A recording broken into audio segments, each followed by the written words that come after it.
rescue the souls of men. Oh, you rescue the souls of men. Counselor, comforter, keeper, Spirit we long to embrace. You offer hope when our hearts have hopelessly lost the way. Oh, we've hopelessly lost the way. Shalom, shalom. Greetings to you all in the name of Jesus Christ, wherever you are. I pray that today you will experience His kindness, the favor, the mercies of God will be real and tangible in your life. You will be able to testify of His goodness and His love that is eternally with you. I pray that you'll be able to acknowledge what is around you, what you have, and who you are, in the name of Jesus Christ. It is a blessing once again to have this opportunity and be able to hear from God as He's revealing us our dispensation, the new dispensation of mercy, forgiveness, while we are now.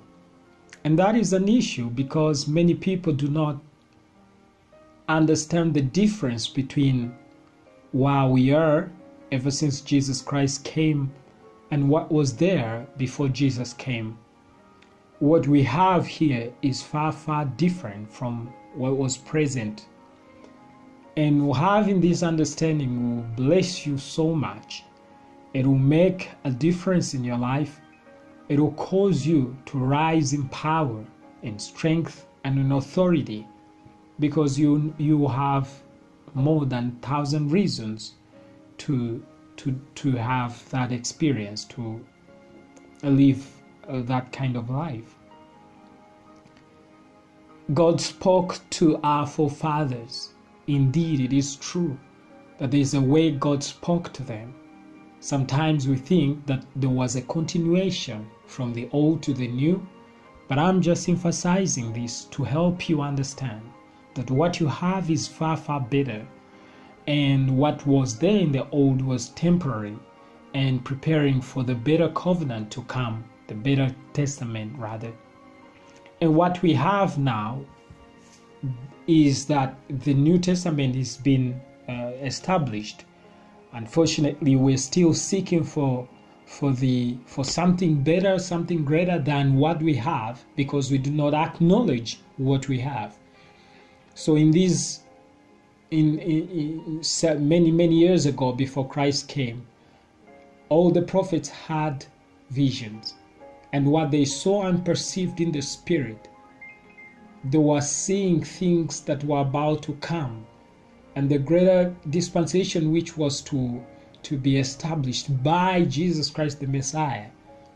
And I'm saying that, unfortunately, today, though we have that better covenant, that better testament which they saw in their visions, we still don't acknowledge how big, how great, how wonderful what we have is. And I'm praying so that your eyes may open up, that you may acknowledge what you have. I'm telling you, many of these things, the way we've been taught how to pray about this, pray about that, it has to change, because we should acknowledge that we have it.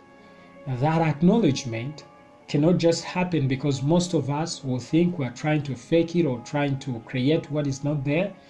But the truth is, the gospel will help open your eyes and also convince you more and clarify things that are causing doubts in your heart and in your mind.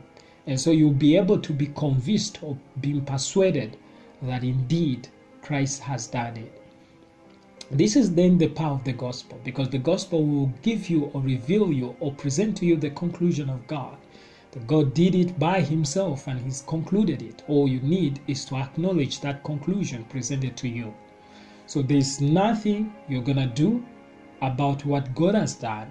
Rather, you acknowledge that this is what God has done. And that is the power, that is the difference between the old and the new. That is the secret of the new, to acknowledge what we have, to acknowledge what is there, to acknowledge what is present. This is very vital, very, very vital, very, very vital.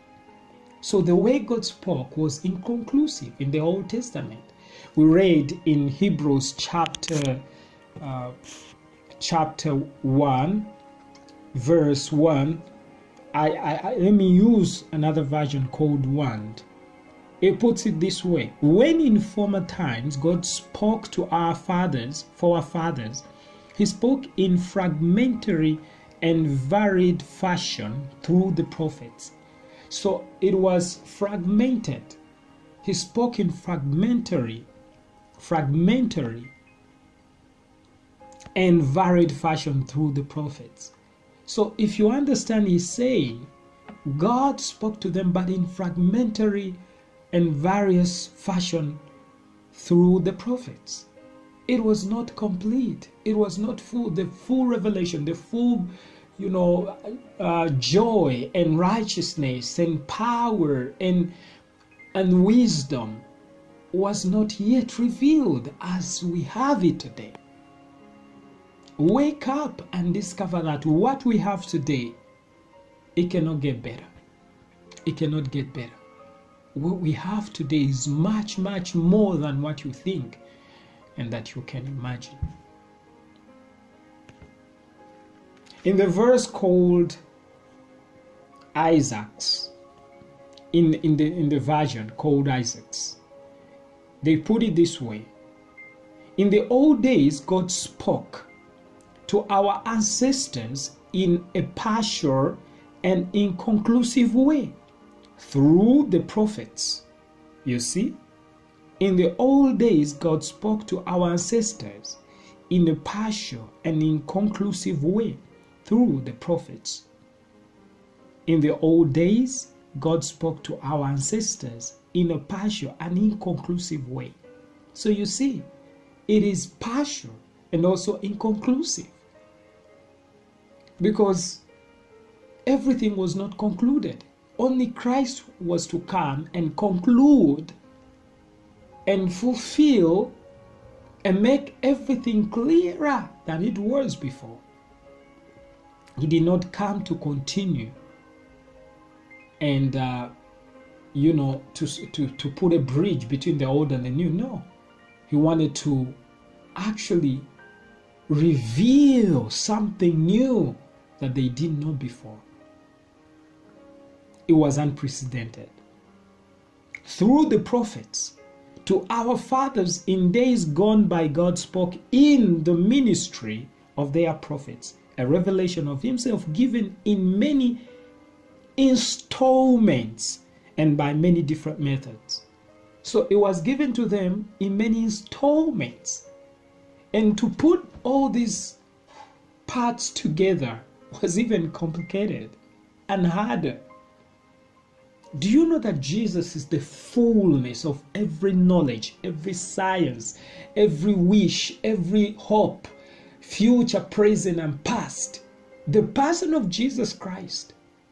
He enters in time and space. He covered everything. He's actually, today we are living in the Christ-filled cosmos.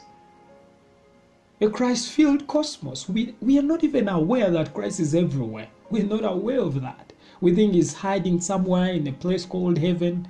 There's a country or city or nation called heaven.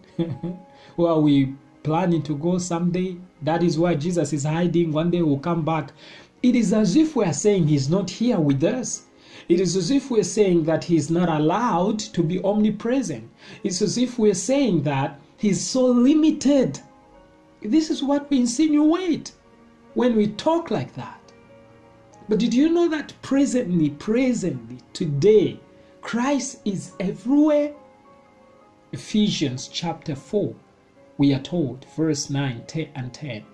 We are told that it is revealed to us. We are living in a cosmic, in a world, in the Christ filled cosmos, this world. Christ is everywhere. But this is still a mystery to many. I'm saying that the new is conclusive and is complete and has a better light, a greater light than what we had in the Old Testament. So you cannot compare both. You have to understand why the old rather, and then comprehend that this is what God wanted. What we have today is what God wanted. We are told that what they had was inconclusive. What do you understand by something called inconclusive? Something being called inconclusive. You cannot have that full understanding into something that is inconclusive. All we needed was the fullness which was about to come. There's a version, another version that puts it this way: by various methods to the Jewish people through men specially chosen to declare his will. So it was also dealing with the Jewish people. The way God spoke, according to what we have in the Bible, he was speaking to the Jewish people, mostly. Of course, we have some few Gentiles that God spoke to, but that was also strange, and there was a purpose and the reason. So mostly we have the Jews, God speaking to them, and he's using his prophets to talk to them. But when he spoke to us, it is different. So now I want you to understand, if God spoke in an inconclusive way and in partial way, some revelations, partial revelations, fragmented and varied fashion through the prophets, that is the way God spoke. You can understand now what composes that old covenant. It was inconclusive. But when we talk about the Son of God, well, he says that hath in these last days spoken to us by his Son. So he spoke unto us by his Son, whom he hath appointed heir of all things, by whom also he made the worlds. So the one who is talking here is the one who made the worlds, who's now speaking to us, who was before time. Now this is different from the prophets, mortal men, mortal prophets who are speaking to us, but now we're seeing somebody whom he had appointed heir of all things, by whom also he made the worlds. He made the worlds with this one. And so he speaks to us through this one who made the world. Definitely this is going to be different. This is going to be better than what we have before. Because the one who's speaking to us is not immortal. He's not mortal. He is immortal.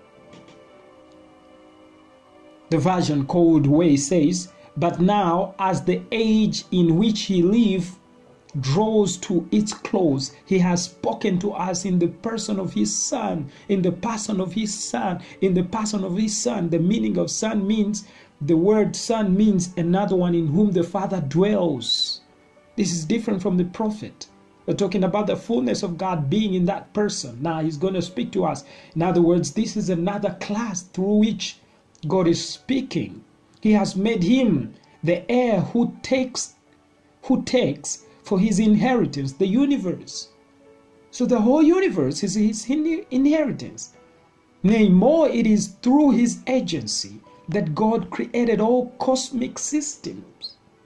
So the whole cosmic systems have been created by this one who is speaking to us. Oh my God. So you think what he will establish will be that less? You think it will be lesser than what we have, lesser than what we had in the Old Covenant, Old Testament covenant? Brothers and sisters, this is what I'm presenting to you. What we have is far, far, far, far better. And I'm saying it is not going to be done. It's been done already. Mercies, forgiveness, power, success, riches, and all those things people are seeking after, or whatever they desire. It is to acknowledge. The secret is to acknowledge. Shalom, shalom.